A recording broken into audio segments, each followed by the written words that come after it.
হতাশা মাদক দিয়ে দূর হয় না। হতাশা দূর হবে, বলে দিব, 3টা জিনিস, মাত্র 3টা। কয়টা ভাই? 1, 5 ওয়াক্ত নামাজ। এক কি? নামাজে আপনি অজু করে সেজদা দেন, ইনশাল্লাহ আপনার মনে প্রশান্তি না আসলে আমাকে এসে বলেন যে আসে না। চোখের পানি, মনের আবেগ যা আছে আপনার ভিতরে, কষ্ট, দুঃখ, যন্ত্রণা, সব আল্লাহকে ঢেলে দিবেন ইনশাল্লাহ। নিজের আবেগ ধরে রাখবেন এখানে, আপনি আল্লাহর জন্য ঢেলে দিবেন। মানুষকে আবেগ দেখা কি লাভ? মানুষ আপনার চোখের পানির মর্ম বুঝবে? মানুষ কি মানুষের চোখের পানির মর্ম বুঝে? আপনার পিতা যদি মারা যায়, আমার কাছে এসে দোয়া চান, কান্নাকাটি করে, আমি দোয়া করতে পারবো, কিন্তু আমি কিন্তু আপনার ফিলিংসটা বুঝতে পারবো না। আপনার অনুভূতি কে বুঝতে পারবেন? আল্লাহ পাক আপনার ঘাড়ের রগের চেয়েও কাছে আছেন। সুবহানাল্লাহ, সুবহান। আল্লাহ পাক ঘাড়ের রগের চেয়ে কাছে আছে। গতকালকে বাংলাদেশের একজন বরেণ্য আলেমের সাথে একটা কনফারেন্সে ছিলাম। উনি বলছিলেন যে এক ব্যক্তি, এটা শোনেন, এক ব্যক্তি খুব তার শখ যে তিনি সাহাবীদের মতো নামাজ পড়া শিখবেন। কথা বুঝতে পারছেন? সাহাবীদের মতো নামাজ শিখবেন। তো একজন বরেণ্য আলেমের কাছে এসেছেন, এসে বলছেন যে আমাকে সাহাবীদের মতো নামাজ শিখিয়ে দেন। তখন সেই আলেম আরেকজন আলেমের সন্ধান দিয়েছেন, যা তুমি তার কাছে যাও, তিনি শেখাবেন। তো সেই ব্যক্তি একটু অবাক হয়েছেন, কারণ যাকে প্রশ্ন করেছিলেন তিনি অনেক বড় মুহাদ্দিস, আর যার কাছে পাঠানো হচ্ছে তিনি অত বড় মুহাদ্দিস নন, কিন্তু আবেদ, আমল করেন। তাকে গিয়ে বলছেন উনি আমাকে পাঠিয়েছেন সাহাবীওয়ালা নামাজ শিখিয়ে দেন। তখন তিনি বলছেন ঠিক আছে, সুন্দর করে অজু করে আসো, সুন্দর করে অজু করে আসো। অজু করার সময় খালি খেয়াল রাখবা যে আমি অজু করছি শুধু আল্লাহর সন্তুষ্টির জন্য। কি খেয়াল রাখবেন? অজু করছি শুধু আল্লাহকে রাজি খুশি করার জন্য অজু করছে, আর কোনো উদ্দেশ্য নাই আমার। অজু করতে যাচ্ছে, তিনি আবার বলছেন দাঁড়াও, শুধু আল্লাহকে রাজি খুশি করার জন্য অজু করো। আবার শুরু করছেন, আবার বলছেন শোনো, শুধু আল্লাহকে রাজি খুশি করার জন্য অজু করো। এভাবে বলতেই আছেন। নামাজে দাঁড়িয়েছেন, দাঁড়ানোর আগে বলছেন শোনো, শুধু আল্লাহকে রাজি খুশি করার জন্য নামাজ পড়ো। বলতেই আছেন। এক পর্যায়ে সে ব্যক্তি নামাজ শুরু করলো। নামাজে মনোযোগ এদিক ওদিকে যায়, আর তার মাথায় এটা আসে, এই শুধু আল্লাহকে রাজি খুশি করার জন্য আমাকে নামাজ পড়তে হবে, শুধু আল্লাহকে রাজি খুশি করার জন্য নামাজ পড়তে হবে। এই চিন্তা তার মনের মধ্যে ঘুরপাক খাচ্ছে। এভাবে নামাজটা সে শেষ করে চিন্তা করছে যে নামাজ তো পুরোপুরি মনোযোগ দিতে পারলাম না। বারবার মাথার মধ্যে এরকম চিন্তা আসছে, আল্লাহ আমাকে তুমি মাফ করে দাও, নামাজটা আমার মনে হলো না ঠিক মতো। তখন সে ফিরে এসে তার সে ওস্তাদকে বলছেন আমার তো নামাজ এরকম করে পড়লাম, কিন্তু শেষমেশ মনে হলো যে নামাজটা হয়তো কবুল হয় নাই, আল্লাহর কাছে খুব মাফ চাইলাম, আল্লাহ আমাকে মাফ করে দাও, নামাজটা মনে হলো না। তখন সেই যে প্রথম ব্যক্তি যিনি পাঠিয়েছেন তিনি বলছেন এটাই হলো সাহাবীওয়ালা নামাজ। তারা আল্লাহকে রাজি খুশি করার জন্য নামাজ পড়তেন, নামাজ শেষ করে আল্লাহর কাছে ইস্তেগফার করতেন, আল্লাহ কিছুই হলো না। আমার কথা কি বুঝতে পারছেন? অতএব আল্লাহকে রাজি খুশি করার জন্যে আপনি আপনার আবেগ, আপনার ইবাদত সব ঢেলে দিবেন ইনশাআল্লাহ। অন্য কারো কাছে কিছু পাওয়ার আশা করব। আমাকে আল্লাহ পাঠিয়েছেন দুনিয়াতে নামাজ পড়তে, রোজা রাখতে, দিনের প্রচার করতে, দিনের জ্ঞান অর্জন করতে, এই তো। তা আমি একজন মেয়ের জন্য জীবন নষ্ট করে দিব কেন? আমি তাহলে আল্লাহর কাছে কি মুখ দেখাবো, আর নবীর কাছে কি মুখ দেখাবো?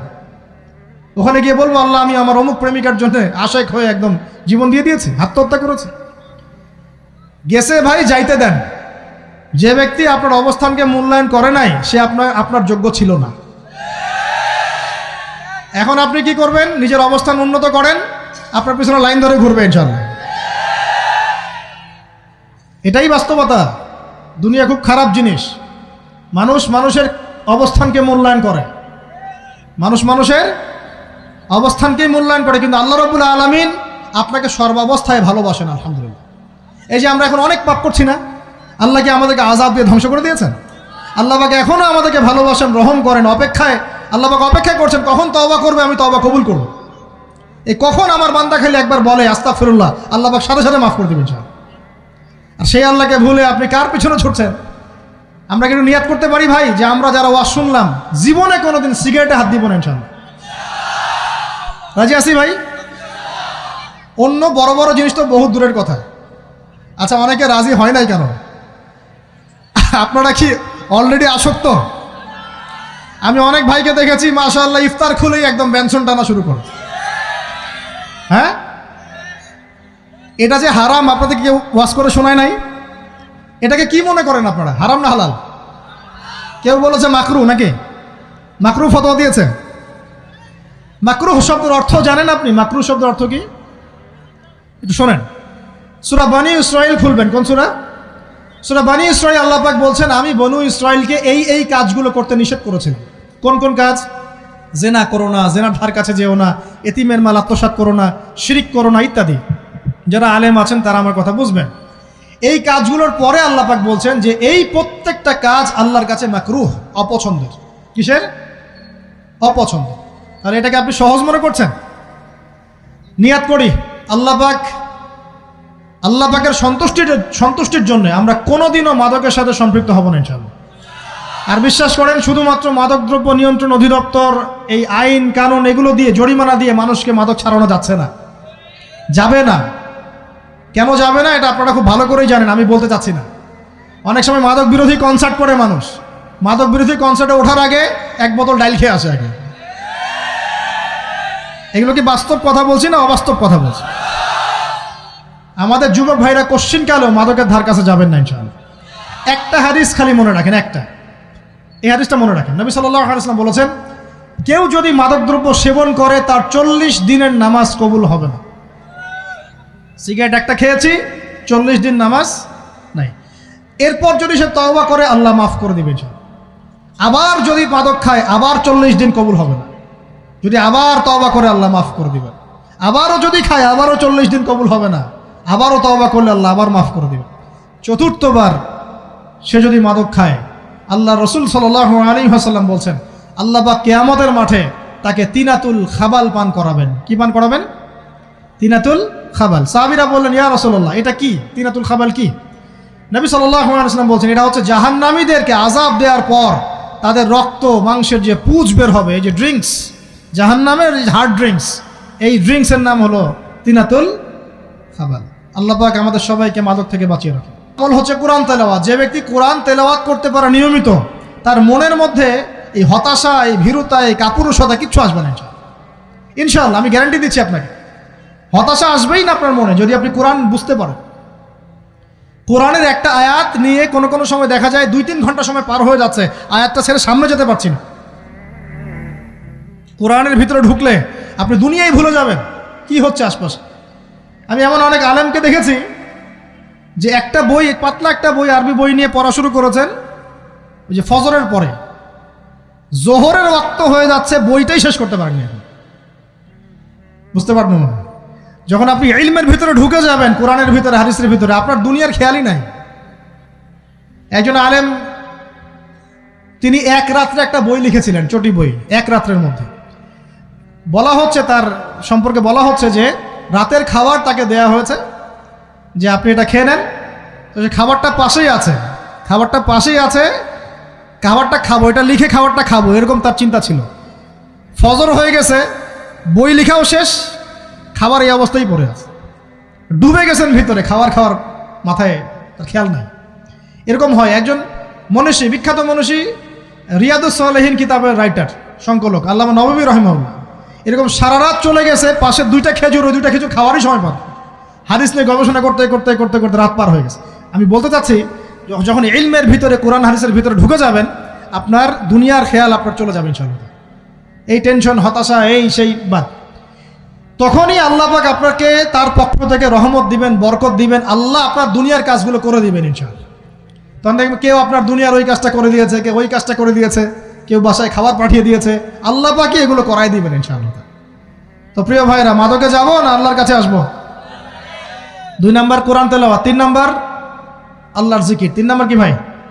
আল্লাহর জিকির। চলতে ফিরতে সব সময় মুখ চলতে থাকবে, মুখ না চললেও মনে মনে মন তাজা থাকবে, মনে মনে জিকির হতে থাকবে। মনে মনে জিকির করতে পারেন?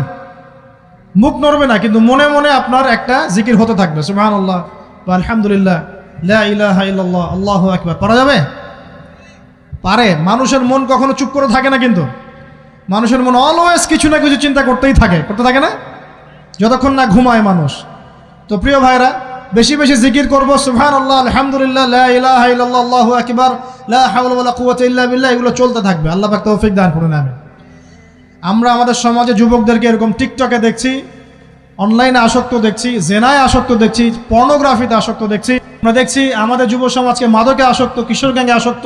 এইগুলো কি আমাদের কাম্য ছিল ভাই? আমাদের কাম্য ছিল? এই অবস্থায় কি যুব সমাজ আল্লাহ পাকের দ্বীনের পতাকা হাতে নিয়ে আল্লাহর জমিনে দিন কায়েম করতে পারবে কি না একটু আমাকে উত্তর দেন দেখি। এখন এই অবস্থায় পারবে? অতএব অবস্থার উন্নতি করতে হবে কিনা? উন্নতির জন্য রাজি আছি কিনা ইনশাআল্লাহ? আমরা চাই কি আল্লাহ পাকের দিনটা আল্লাহর জমিনে প্রতিষ্ঠা লাভ করুক, আল্লাহর দিন সবার ঘরে ঘরে পৌঁছে যাক, আল্লাহ পাকের দিনের যে সৌন্দর্য সবাই সেটাই, এই সৌরভটা সবাই পাক। আমরা চাই কি না? সমাজে শান্তি প্রতিষ্ঠা হোক, আবার সেই রাসূলের মতো যুগ চলে আসুক, আমরা চাই কি না? অতএব আমাদের সবাইকে যৌবনের এই প্রলোভনগুলো থেকে বেরিয়ে এসে আল্লাহ পাকের ইবাদতে আত্মনিয়োগ করতে হবে। আল্লাহ পাক আমাদের সবাইকে তৌফিক দান করুন, বলি আমিন। আমাদের সবাইকে আল্লাহ রাব্বুল আলামিন কুরআন এবং হাদিসের গভীর জ্ঞান অর্জন করার তৌফিক দান করুন, বেশি থেকে বেশি ইবাদত করার তৌফিক দান করুন।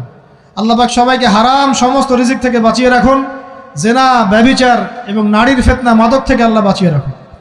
আল্লাহ পাক আমাদের সবাইকে হালাল রিজিক, হালাল সম্পর্ক যথেষ্ট করে দিন। আল্লাহ পাক আমাদের সবাইকে যেন দিনের দাওয়াতের মেহনত করার তৌফিক দান করেন এবং আলেম ওলামার সাথে পরামর্শ করে দিন শেখার এবং বোঝার তৌফিক দান করেন। যুবতী দিনী বোনদের জন্য, এখানে বোনরা আছেন না? আছেন কি না? দিনী বোনরা আছেন? একটা নসিহত দিনী বোনদের জন্য আমি একটা নসিহত করতে চাচ্ছি, একটা নসিহত। আমার এই একটা নসিহত একটু মন দিয়ে শুনুন প্রিয় দিনী বোন। রাসূলুল্লাহ সাল্লাল্লাহু আলাইহি ওয়াসাল্লাম আমাদের দিনী বোনদের জন্য জান্নাতে যাওয়ার একটা ফর্মুলা বলে দিয়েছেন। আমি কি বলবো সেটা? আচ্ছা, রাসূলুল্লাহ সাল্লাল্লাহু আলাইহি ওয়াসাল্লাম বলেছেন আমাদের দিনী বোনেরা, আমাদের মায়েরা, এই নারী জাতি মাত্র 4টা কাজ করলে জান্নাতের যে কোনো দরজা দিয়ে ইচ্ছা প্রবেশ করতে পারবেন। খুশি হন নাই? কয়টা কাজ? মাত্র 4টা। এক, যদি আমাদের দিনী বোনেরা 5 ওয়াক্ত নামাজটা ওয়াক্ত মতো পড়ে, আল্লাহ পাক তৌফিক দান করুন, বলি আমিন। 2 নাম্বার, যদি তারা রমাদান মাসের রোজাটাকে ঠিক মতো আদায় করতে পারে। 1 নাম্বার 5 ওয়াক্ত নামাজ ঠিকঠাক আদায় করা, 2 নাম্বার রমজান মাসের সওম রাখা, 3 নাম্বার তাদের লজ্জাস্থানের হেফাজত করা, মানে শরঈ পর্দা মেনটেন করা, শরঈ পর্দা মেনটেন করা। এবং আমি বলে দেই, চেহারাটা আপনাদের পর্দার অন্তর্ভুক্ত। এটা নিয়ে অনেক বাকবিতণ্ডা হয় না সমাজে, চেহারা দেখানো যাবে কি যাবে না ইত্যাদি। চেহারা আপনার পর্দার অন্তর্ভুক্ত বিষয়, ফুল স্টপ। এর উপরে ফতোয়া অনেকভাবে দিচ্ছে, কিন্তু বরেণ্য উলামায়ে কেরামের কিতাবগুলো ঘাটাঘাটি করেন, তাদের ফতোয়া হচ্ছে চেহারা আপনার পর্দার অন্তর্ভুক্ত বিষয়, চেহারা ঢেকে রাখবেন। আল্লাহ পাক তৌফিক দান করুন। চোখ থাকবে খোলা, ঠিক আছে। 4 নাম্বার, স্বামীর আনুগত্য করতে হবে। স্বামীর আনুগত্য, এই যে আনুগত্য শব্দ শুনলেই মানুষের একটা মানে নেগেটিভ ধারণা তৈরি হতে পারে। স্বামীর আনুগত্য মানে কি আমি তার দাসত্ব করব? আনুগত্য মানে, প্রিয় দিনী বোন, আনুগত্য মানে দাসত্ব নয়। আনুগত্য মানে কোরআন সুন্নাহর যে বিধানগুলো আপনার স্বামী আপনাকে পালন করতে বলবে, আপনি সেগুলো করবেন, আপনি করতে বাধ্য। কিন্তু স্বামী যদি কোরআন সুন্নাহর বাইরে কিছু করতে বলে, সেটা মানতে আপনি বাধ্য নন। স্বামী যদি আপনাকে বলে যে সুদ খাও, এই যে সুদী এনজিওতে আসো, নাম লেখাও। স্বামী যদি আপনাকে বলে যে আসো বেপর্দায় বাইরে যাই, সাজুগুজু করে বের হও, চলো ঘুরে আসে বেপর্দায়। স্বামী যদি বলে দেবরকে একটু খাবারটা দিয়ে আসো, আমার অফিসের কলিগ আসছে, খাবার পরিবেশন করো, আসো ডাইনিংয়ে আসো। এই যে হারাম কাজ, বেপর্দার আদেশ করছে, সুদের আদেশ করছে, আপনি সেগুলো পালন করবেন না। কিন্তু হালাল বৈধ যে কোনো বিষয় আপনি স্বামীর আনুগত্য করবেন, এটা আপনার উপর ফরজ। এই 4টা কাজ যদি আপনি করতে পারেন, জান্নাতের যে কোনো দরজা দিয়ে ইচ্ছা আপনি প্রবেশ করতে পারবেন ইনশাআল্লাহ। আল্লাহ পাক আমাদের দিনী বোনদেরকে এই 4টা কাজ করার তৌফিক দান করুন। আমাদের সবাইকে আল্লাহ পাক জান্নাতের জন্য কবুল করুন, বলি আমিন।